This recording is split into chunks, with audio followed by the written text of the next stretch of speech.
All right, let's get us live. Let's see here. All right. Okay, I think we are live. Good afternoon, everybody, or good evening, depending upon where you are. This is Patrick from the Poison Pen Bookstore in Scottsdale, Arizona, and we're here with another of our virtual events. And tonight we have our good friend Jeffrey Siger back to see us, albeit virtually, with his new book, One Last Chance. And this is a copy of the paperback edition. And Jeff has done signed some book plates for us, which we have, and I'll run down and get them during the meeting or during the program today. But also there is a special kind of limited run hardcover edition that Jeff has signed for us, and we should be getting copies very shortly. And I'll go ahead and put links in the comments field should you wish to purchase one. And in the meantime, I'm going to turn it over to Barbara. And if you have questions for Jeffrey, go ahead and put them in the comments or chat feature, and I'll come back towards the end of the hour and ask some of those questions. So Barbara, over to you. Thank you very much, Patrick. Jeffrey, what a pleasure to see you. Same way, Barbara. And you too, Patrick.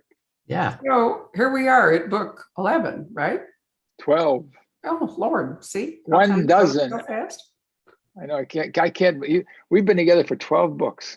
We have, I know. And I really enjoyed this one because I didn't know. Do you pronounce it Icaria? How's it pronounced?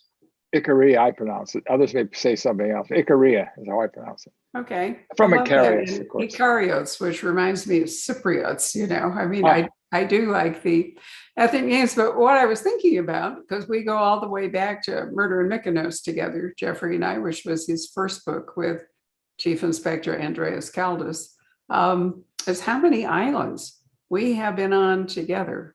So we've been on Mykonos more than once, and we have been on Patmos, and we've been on Santorini, and we've been on Lesbos and Naxos. Where else? What am I missing? Tinos. Oh, right. Tios, right.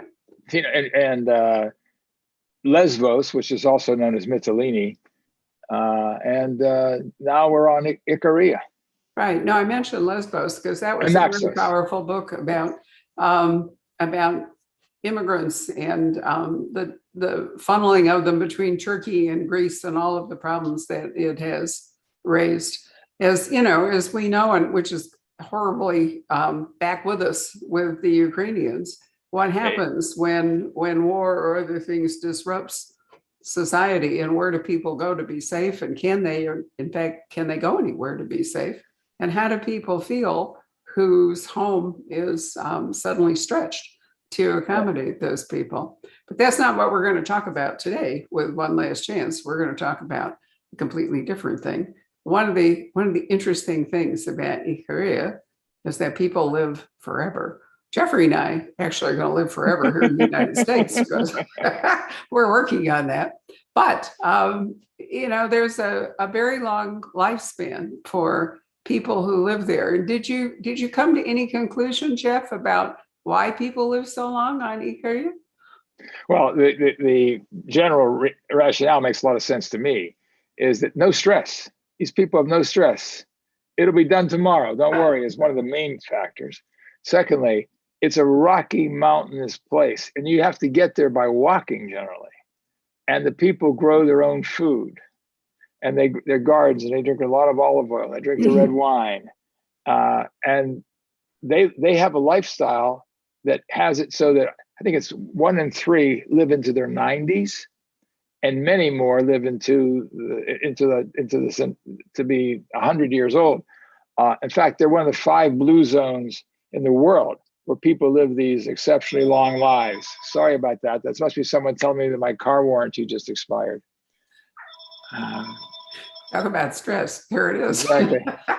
Right. Well, you know, years ago, or it wasn't even that long ago, Jeff, I remember reading, I think it was in the New York Times Magazine, but heaven only knows where it really was, but that's my memory, about an American of Greek extraction who was, I don't remember, maybe he was in his 60s or 70s, and he developed cancer.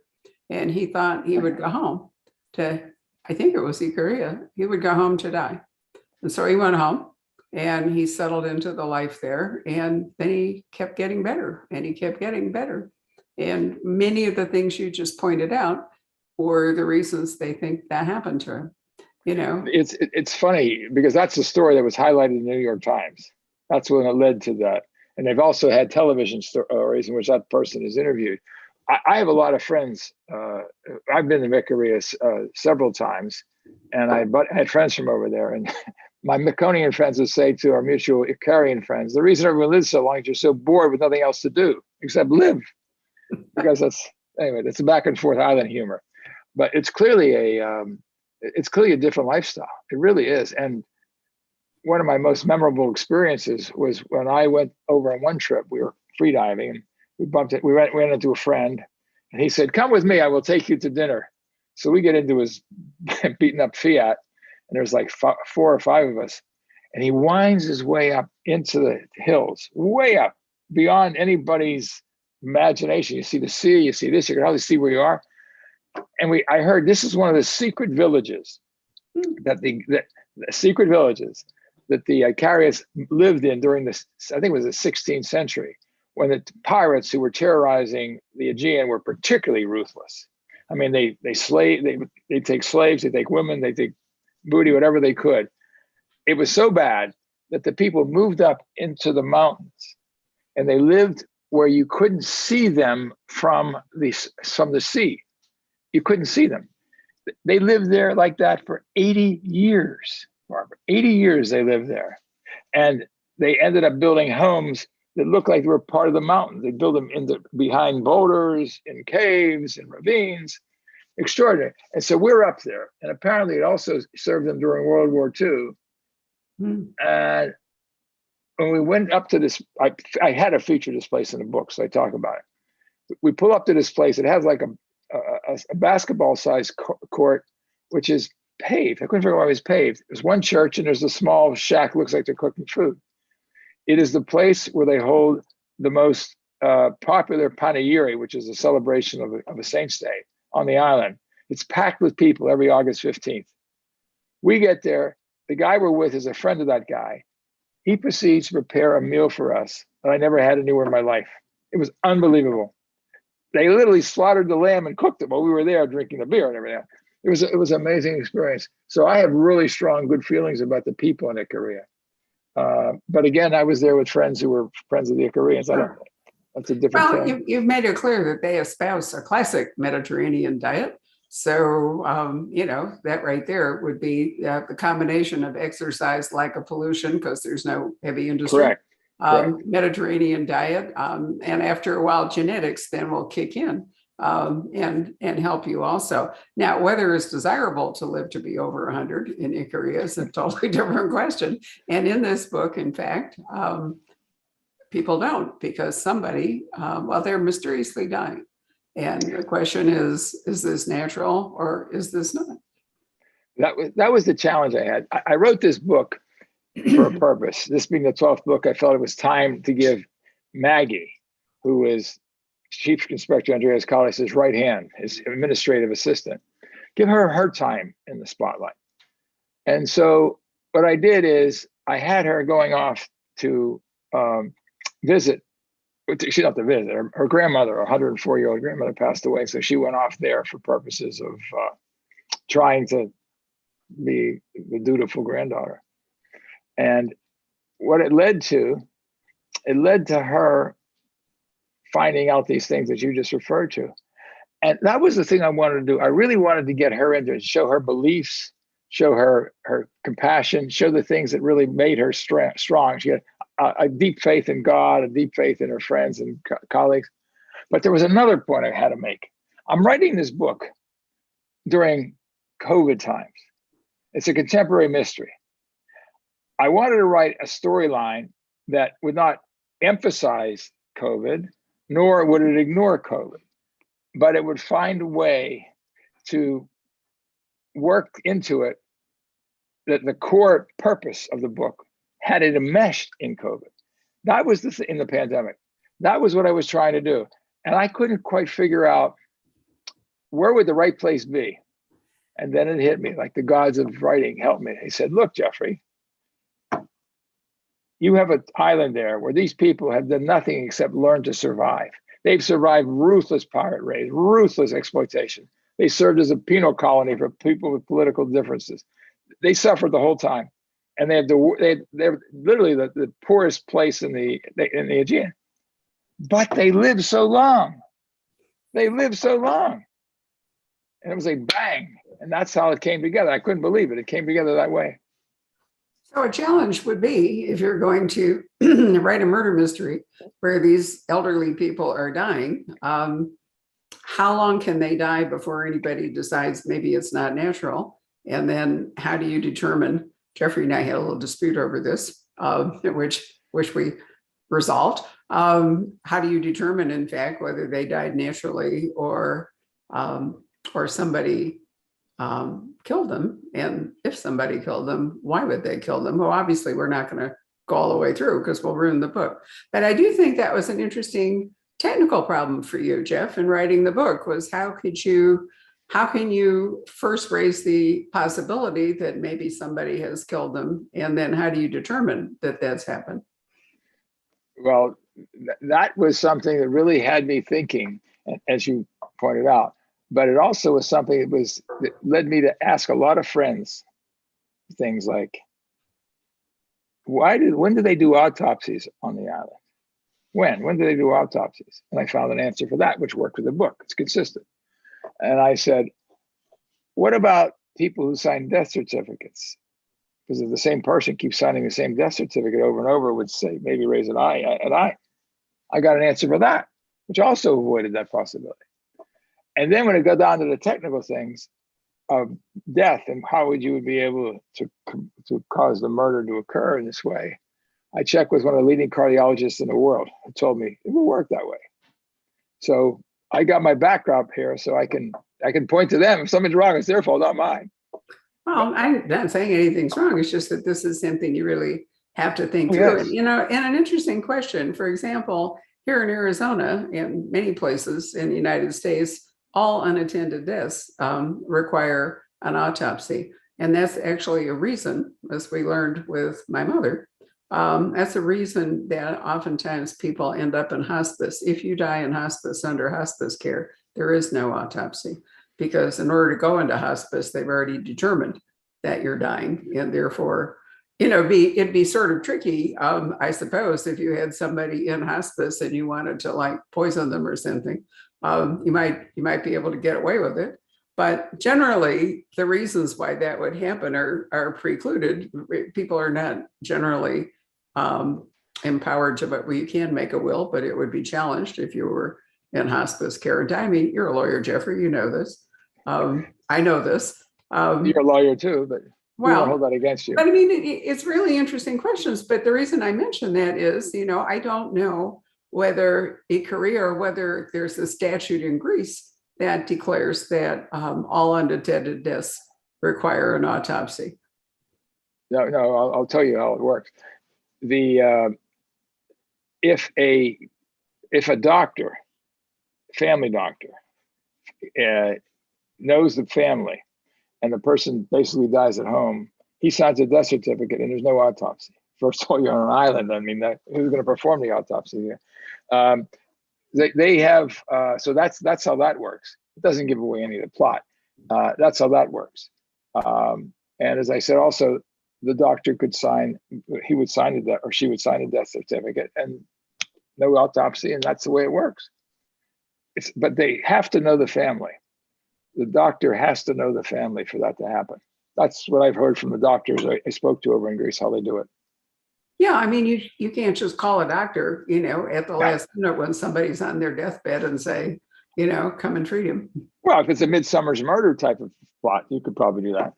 Maybe. Anyway, I mean, these are technical challenges for the writer of crime fiction. But it's true. But you're so right. You're so right about that, because the thing is, it's got to be believable. It's like when the first time I know I'm certain I've told you this, but I was reading a book about Mykonos. Someone was writing a book about Mykonos. I wanted to read about it, see what it was. It opened up with the following line: I stood by the shore and watched the tide roll in. I closed that book. There's no tides in Mykonos. I said, okay, this guy doesn't know what he's talking about. So that was this. You got to be careful. because if you lose the credibility with the reader, when it comes to the point where you want someone to jump from the improbable to the impossible and stay with you, they're not going to follow you if they know you don't know that the tide's coming in or not there. So that's the reason why you have to be careful. Work with those little details. Well, if you're going to write about a real place as opposed to making one up, I mean, there are crime writers that, decide that they can avoid this kind of issue by creating a fictitious landscape. Catherine Aird, for example, made up a whole county, or shire as we used to call it, in England called Calashire. And everything that happened in Calashire, she made it up, the city, the police force, the whole bit. And that's another thing. If you're writing a police procedural, which Jeffrey is too, you also have to figure out what likely is the police procedure, so somebody won't challenge you. Now, Jeff is a lawyer, so he has a legal background. But have you actually participated in investigations, Jeff? You mean as a lawyer? I investigated. No, I mean as an investigator. I investigated suicides in the prisons in New York City on behalf of the body charged with overseeing that.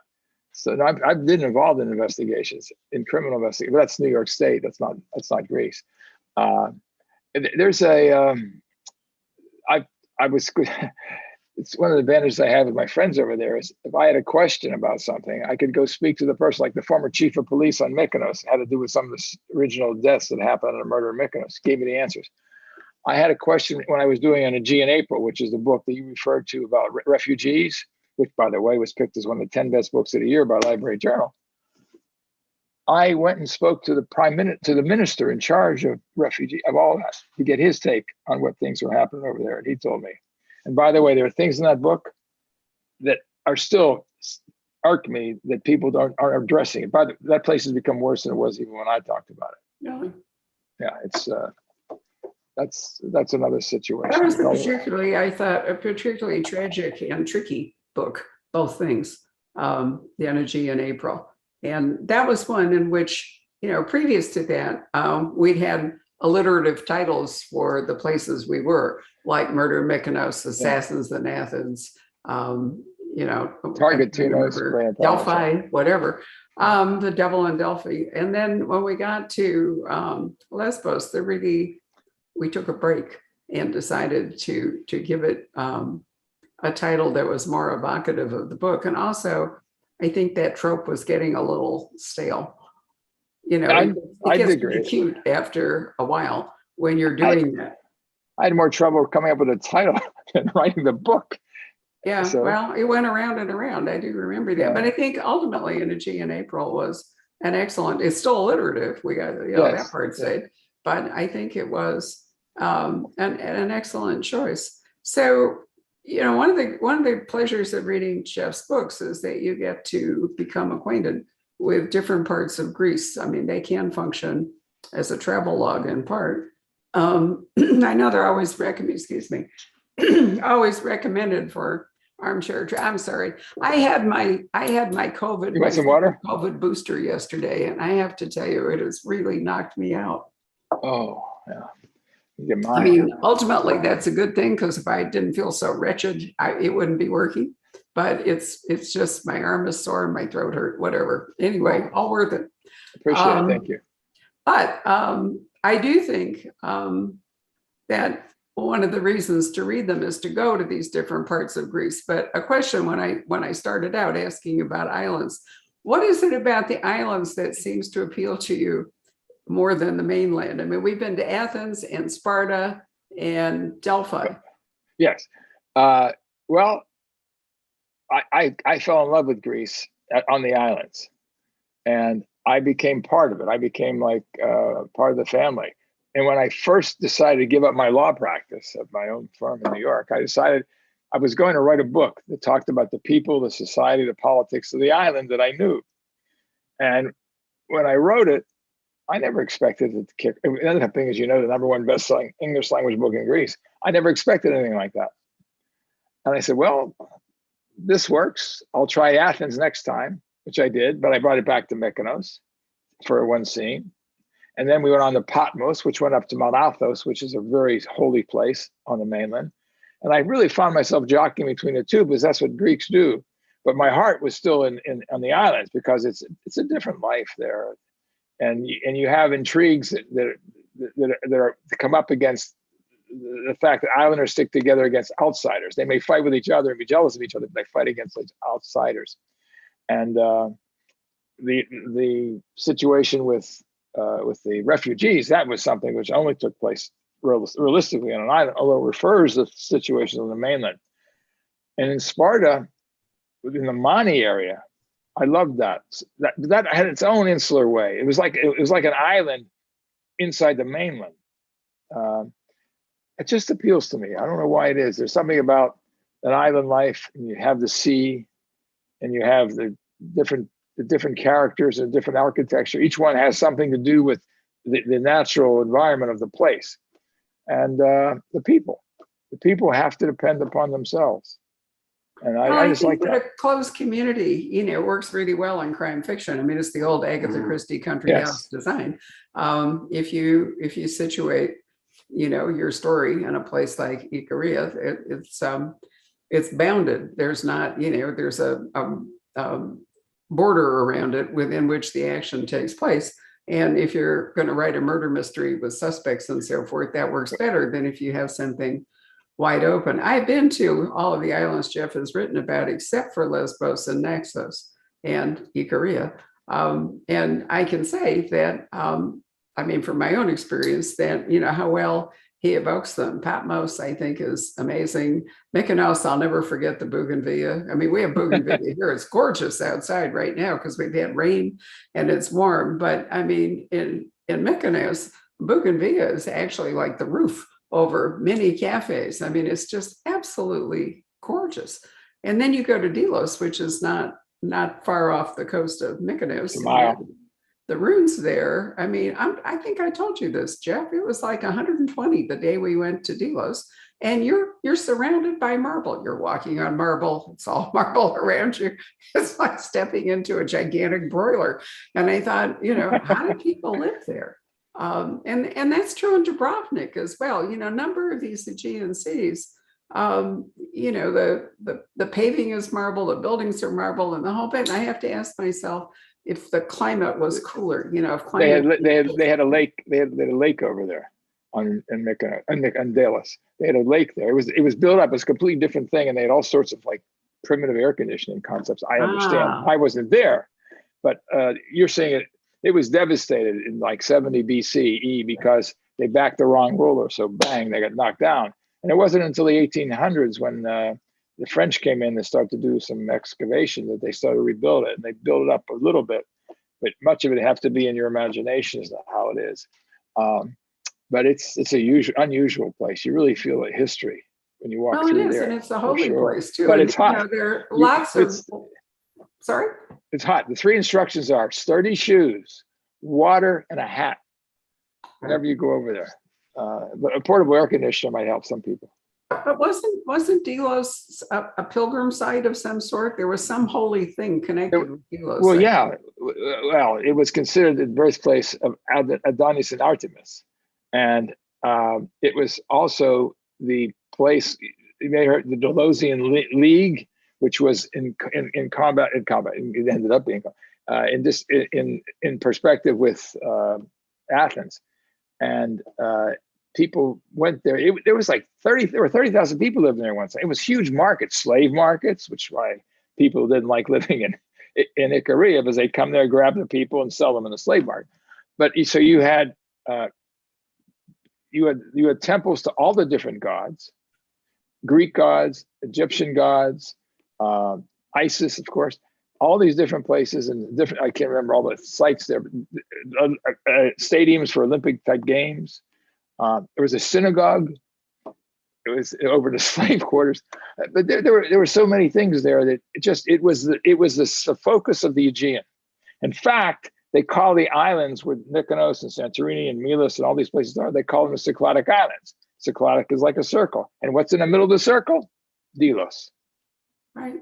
Well, I brought it up because one of the other pleasures of reading this series is that Jeff taps into ancient Greek myths or history and so forth. And In Murder in Mykonos, religious mania has something to do with the plot, and therefore going to Delos makes a lot of sense since it was a religious center. And Yes. I often thought that that you've done such a good job tying modern Greece to ancient Greece by bringing out, either history or myths of the past. Remember, I called you Cassandra. The other thing is because sometimes, I know it's a gender thing, but nonetheless, I don't mind that. Cassandra, if you all remember, was the Trojan princess whose gift of prophecy was cursed because no one would listen to her. And I said to Jeff, some degree, that's what he's doing. He's writing about contemporary Greece and prophesizing how things will go. But he hasn't been able to change the course of history so far. And one of those was the gentrification of Mykonos. Yes, that became so true. I did 3 books on Mykonos. Murder in Mykonos. 5 years later, I did the Mykonos Mob, and then I did I did Mykonos After Midnight. That was the second book, and then the third book, which is another 5 years down the line, it's called the Mykonos Mob, which is in paperback as Island of Secrets. And it showed. I said at the beginning, things are not going right. Mykonos, you're about to lose your position here in terms of the type of great environment that people love. And then in the second book, I said, you got little time left. People are coming in from everywhere to exploit this island, and you're gonna lose your own identity as an island, and you're gonna lose the power here as the people. Last book, the Mykonos Mob, it is it. Mykonos is now a billionaire's playground. It is unbelievable. It's unbelievable what's happened there. I still love it because it's my roots. It's I go there, it's like family, but it's a very different place from when I wrote my book 10 years ago, and that's to happen. And some people have said we should have listened to you. Others say, I'm glad we didn't listen to you. So that's what you got. You got that whole dynamic. I love a place I go there, but I also love Naxos, for example, which is a place where I did the last book. In fact, when I was over there, I had an event and the mayor showed up to thank me, which was really, wow. As opposed to, it's to be able to write about a place you care about and be there and be part of the community and no one lynches you after you've written the book. I take that as a great compliment. Well, it's true. You've survived so far when, Hitman could have taken you out. It's a nice balance between the local and the cosmopolitan, and much of the Aegean faces that. I can remember, on a parallel note, Jeff, cruising Croatia right around, must have been after 2001, but not much. Ooh. So let's call it like 2003 or something. And it was really sleepy. I mean, Dubrovnik got a lot of traffic because it was a cruise port, but the other places that you went, that you could see Diocletian's palace without elbowing people aside. The Roman Colosseum further north was gorgeous. And there's a little island called Hvar, which is absolutely gorgeous. And one of the other people on our little ship and I went for a hike and got lost and held up our departure. So that was somewhat harrowing. But anyway, it's now been completely discovered. And, and now they're having the same debates that they've had in Venice and Barcelona and places in Greece about, and across the world, go to New Zealand and Stewart's Island. Is it really worth it to have these cruise ships come in? What damage do they do? Can you actually live there? I can remember going to Barcelona where you could go and do anything you wanted. And the last time Rob and I were there, which I think was 2016, you had to have a time ticket to do anything. You had to have a time ticket to go to La Sagrada Familia. You had to have a time ticket to go to Park Yell, where you used to just wander in. It was so overrun. But then the other problem is that people get used to it. They get used to the income from tourism. And so you have this constant tug of war between wanting to save the city for the people who live there and the money that comes in from tourism. And certainly the last 2 years have illustrated, the goods and the bads of all that. It'll be interesting to see whether every one of these places welcomes people back in these mass numbers. I couldn't agree with you more. You said it perfectly. The cruise ships have destroyed many islands. In fact, they're trying to limit them now. The trouble is they're booked in years ahead of time. I have my good friends in the tourist industry say you can't just cut them off because there's contractual agreements, but it's really screwing it up. My last book, A Deadly Twist, which is based on Naxos, had that at its core. It was those favoring development versus those preserving old ways. And they fought and successfully kept cruise ships out of their harbors. They fought and did it. And they've been able, even with that, there's development hanging at the door, but there's no doubt cruise ships really change the environment. First of all, they don't spend any money. They get off with the bottled water and they come around and they'll buy a little trinket here, a little trinket there. They drive everybody else out of the town. Then they get back on and eat there. I can't blame them. I mean, why would they eat twice? I mean, for coffee or something, but they're not there to spend money. And oftentimes the cruise ship has arrangements. I'm trying to think if I can say, has arrangements with various vendors that they'll say, here, go to this shop and see these people because they're cleared by us. I'm not saying that, and they are cleared by them, but you're not getting to the other people who may have better deals or better this or better that. So it's a business. It's all a business. And, it's a tremendous business, but is. you're so right about that. The last time we were on a ship was in May of 2019. And we went from Lisbon. It was a really interesting itinerary, up Portugal or up the coast of France, way over to, I'm trying to remember how far east, and then down the English Channel and around Ireland and ended up in Dublin. I loved it. But because the weather, which can happen to you, the weather blew up, we were not able to progress beyond Bordeaux. So we ended up, for a while. So we ended up with 3 nights in Bordeaux, which is one of the food capitals of France, certainly one of the wine capitals of France. So our first instinct was, wow, we're in Bordeaux, where can we eat all these days, that we're there? Why not? And we realized on the last night, we were the only people that left this ship of over 400 people and went to eat in Bordeaux. Everyone else stayed on the ship. Rob was just aghast, at this. And I thought, okay, that made that dynamic about it not enriching the local economy other than tourist gizmos and, approved places. If people don't, in fact, fan out into and support the local economy. So you're absolutely right. You're absolutely right. And that's something that they try to address. Everybody is concerned about tourism. I mean, everybody across the world, not just Greece. They're all concerned about it. Well, that's true. It's mass tourism that has done us in. It's cheap airfare, it's cheap cruise ships that are overbuilt. Nobody had tried to rein them in and make them a decent size, and they keep getting bigger and bigger and bigger. I think it ruined the Caribbean. No way would I ever go back there. And we had a spectacular cruise around the Greek Isles on a small motorized sailing ship with the Windspurt, it's called, which we're going. Yes, I'm familiar with. We're going to Tahiti in about 3 weeks to do that around Tahiti. But it's like 120 people, and so it's a completely different experience. And I'm not even sure. There was one little island that we stopped on kind of unexpectedly. I to this day can't remember what it was, but we were the only non-Greek people there. We were just this little group of people that were wandering around and climbing, because that's another feature of Greece. There's a lot of climbing. If my memory doesn't fail me here, some of these big yachts, these big boats, 3,000 passengers, 2,000 staff. Yeah.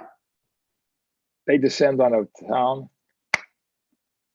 Well, Mykonos and Delos, for exexemple, would be an excellent example of that. They can't go to Delos. No, they don't go to Delos. The cruise boats don't go there. There are local boats that take you out. Yeah, there's a ferry kind of a thing that goes back and forth. And I remember Patmos, which isn't Patmos like the Shrine of St. John, where he lived in his cave and wrote the Book of Revelation. Yeah, exactly. And I remember, going to see that and how interesting it was. I mean, it's a sanctuary or shrine, whatever you want to call it now, and it was possible to do that with only a small number of people. It would be impossible if the island were overrun by so many. Years ago, I knew Patmos as well as I knew Mykonos. Maybe I spent a lot of time there, and I would go to that cave. I even had it in one book. He said, "Jeffrey, you're telling me how many steps? I don't even know how many steps down. I just wanted to show I was there." And it was something else spiritual. I'll never forget, there was a woman there dressed all in white linen, long blonde hair, very tense, obviously very tense. Something was really hurt. Her eyes are all red. She sat there right at the spot where John had rested his hands, and she sat there like this. I just sat in the room quiet. I didn't want to do anything to disturb her magic moment.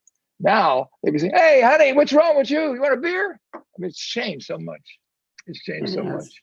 Well, Jeff is also very good at writing action scenes, and some of them over the course of the books, we've had some back and forth on and all, but I think his very best action scene, of which I didn't have a single comment to make, it's 32 pages long, if I remember right, is the opening to the Assassins of Athens. Oh. And it takes you to a place that even an experienced reader like me didn't anticipate. I really do think that is by far your finest action scene. Oh, thank you very much. Well, I've been told to stop writing sex scenes, so I guess action will just have to do. I never told you to stop writing sex scenes. I didn't say you did. Oh, okay.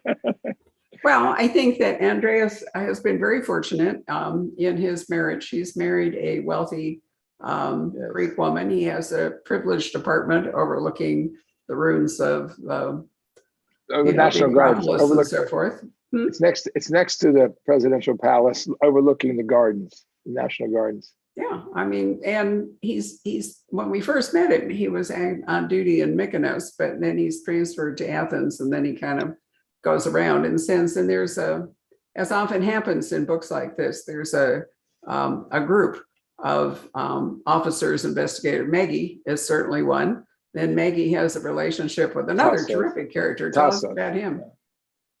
Oh, Tassos is a curmudgeon. He's an old time cop. Let's put it that way.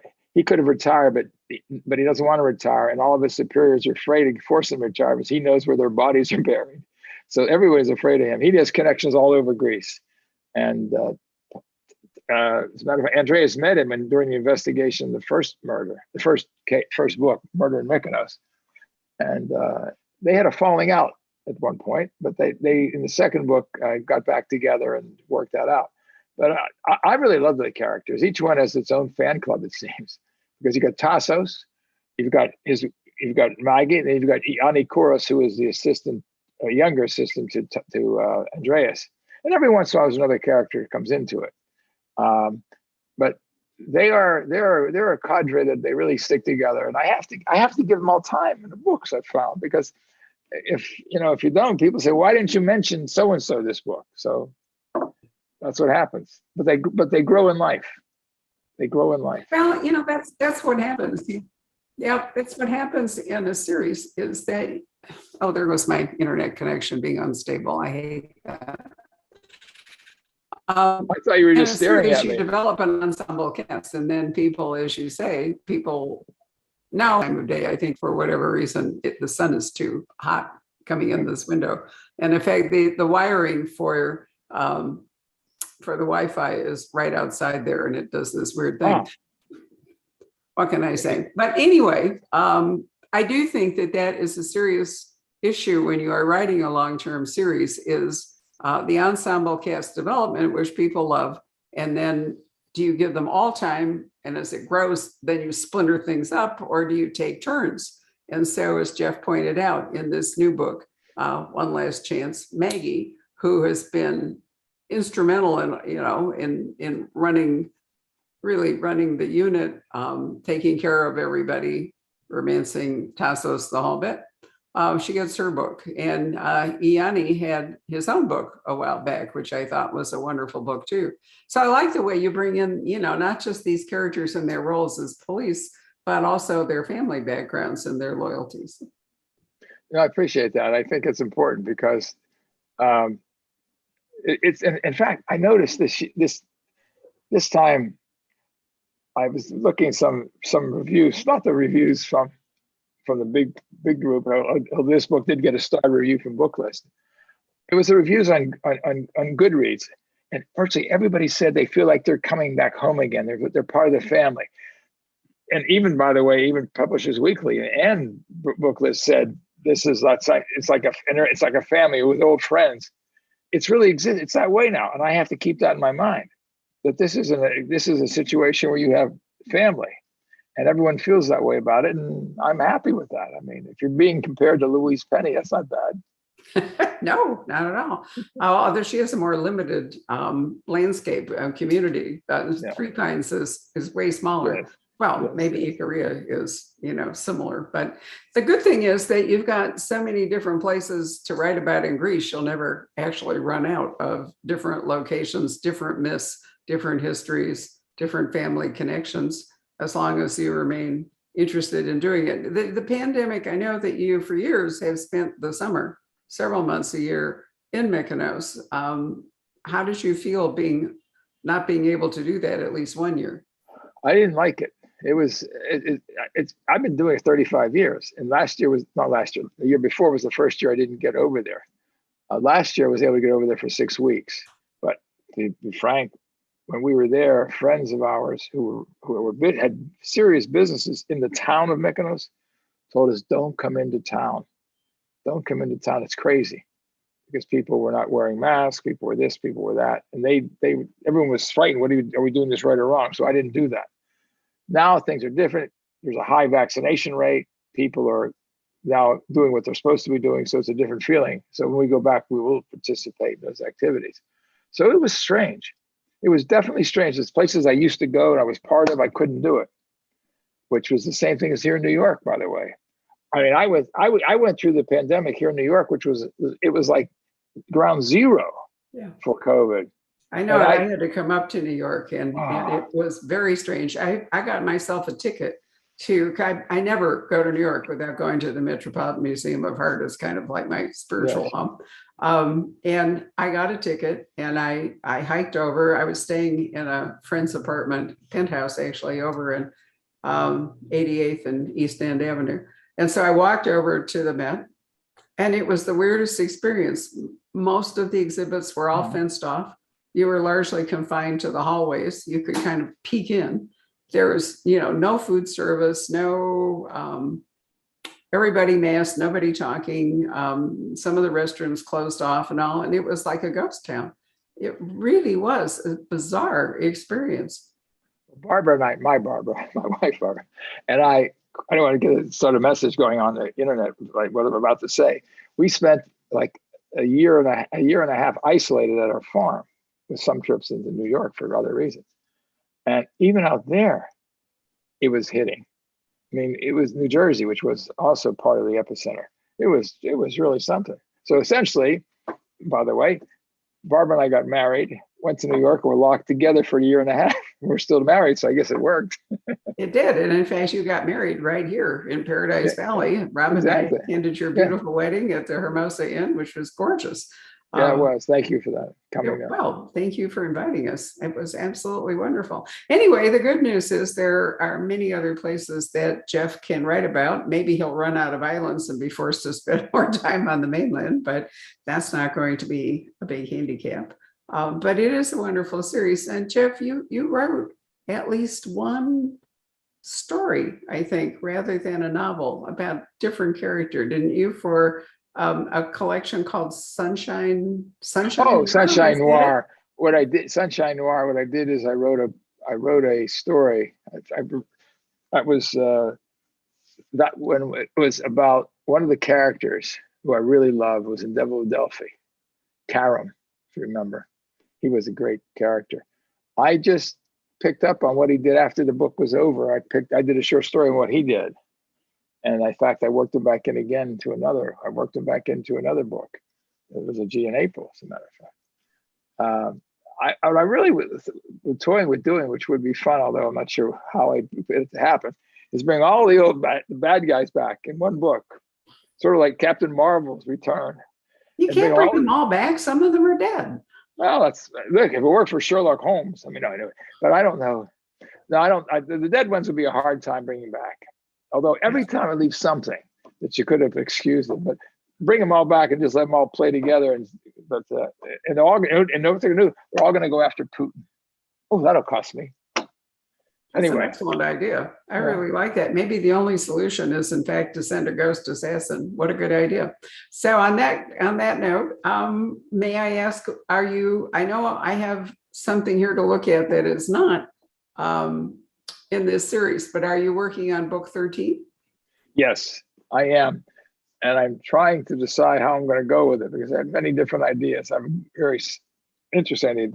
It ties into the metaverse, believe it or not.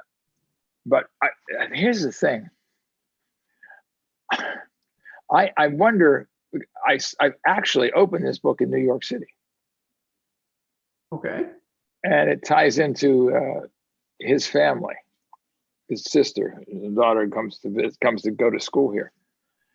And what has me going is as the story takes off, I start to write things and add things, and the story starts to take on a life of its own in New York. But I'm not writing about New York. That's not my bailiwick. I don't want to get carried away here because I got to get back to Greece, which I will do. Although I did have parts of it were going to take place in Russia and maybe Ukraine. That's totally changed as a result of what's happened. So now I'm saying, whoa, what are we going to do here? So maybe I'll take it to Cleveland, Ohio. Well, a natural segue. Anyway, I'm working on that book now. I mean, it's fun. The other one I wrote, that was a complete standalone, which I like, but we'll see. Well, it's good as long as you're writing. That part is, the critical thing is not to stop writing. And on that note, why don't we call Patrick up to see if there are any questions or if Patrick has comments of his own he'd like to make.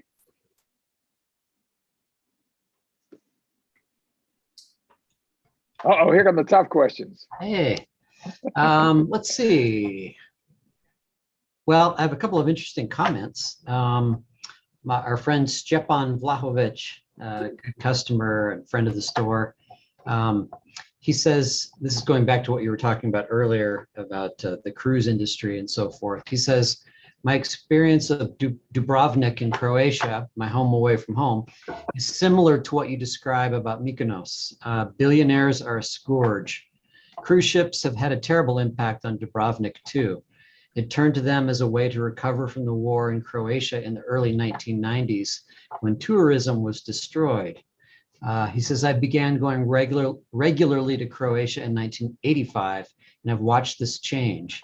He says, most people on the big ships buy a drink or coffee and a cheap, non-locally made souvenir, period.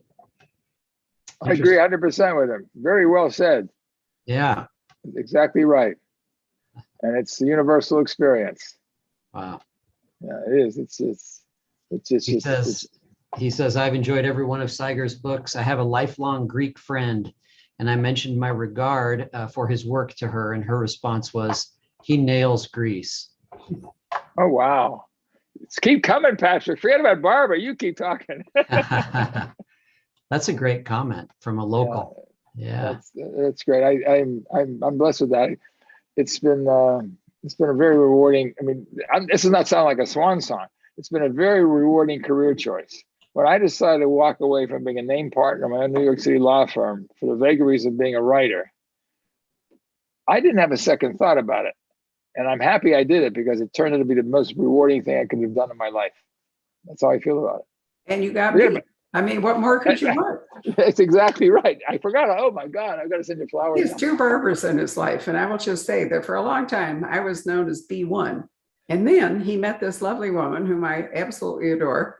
And at some point, Jeff said to me with some trepidation, he said, I'm going to need to demote you to B2 because now I have B1 of my own, which I really love.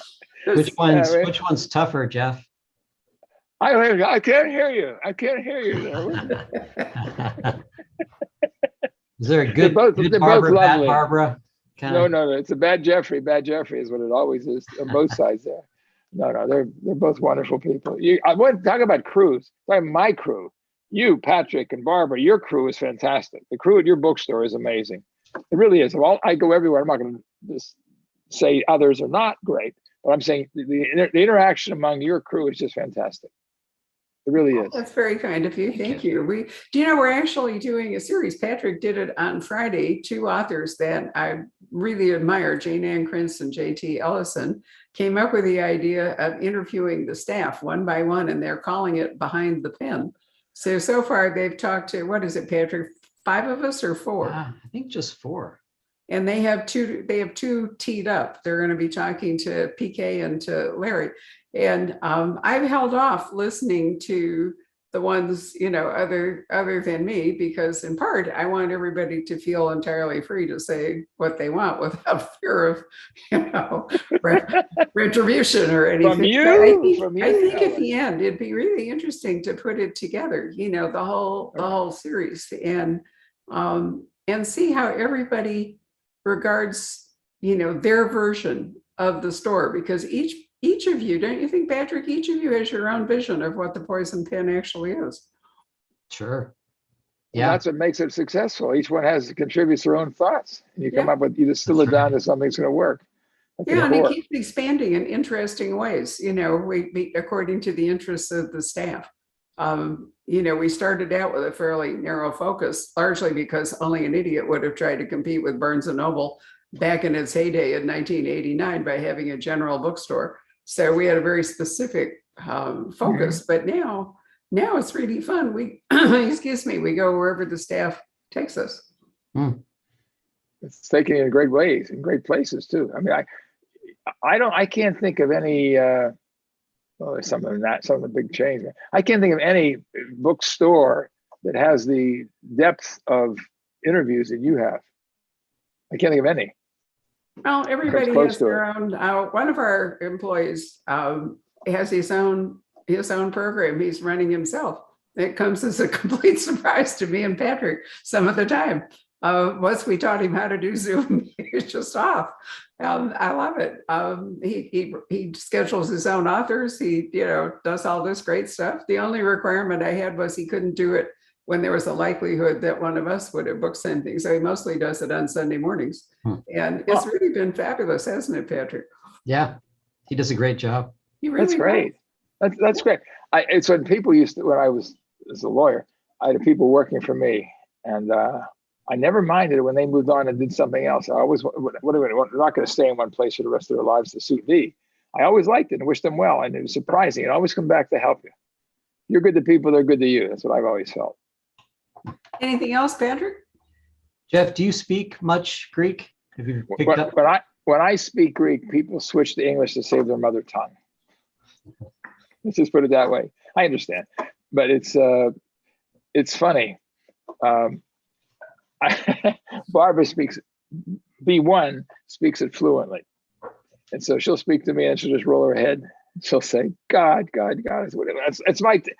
There's a hidden advantage to this. If I'm speaking to somebody, say someone, and I got to be careful, who's an authority about an issue, they have to speak to me in English, not in Greek. And English is their second or even their third language.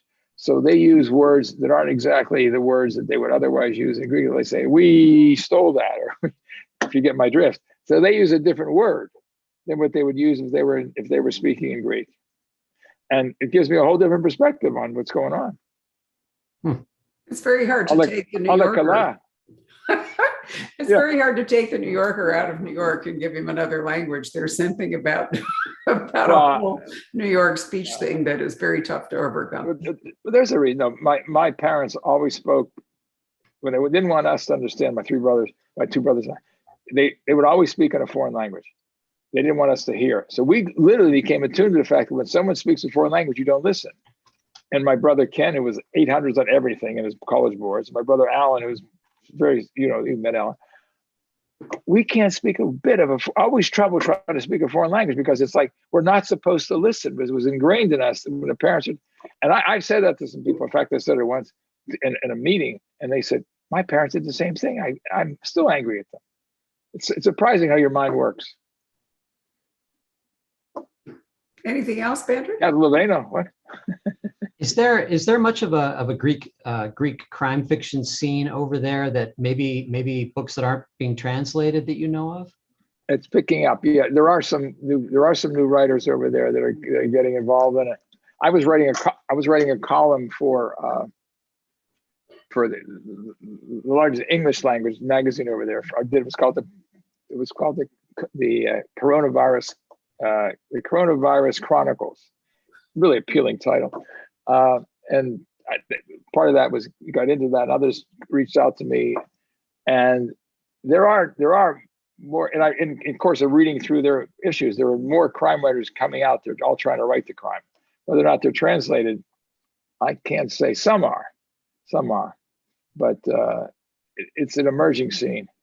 But They have a that's lot of, sorry? that's a global trend, is that more and more countries are producing their own crime fiction, which was initially mostly a British and an American,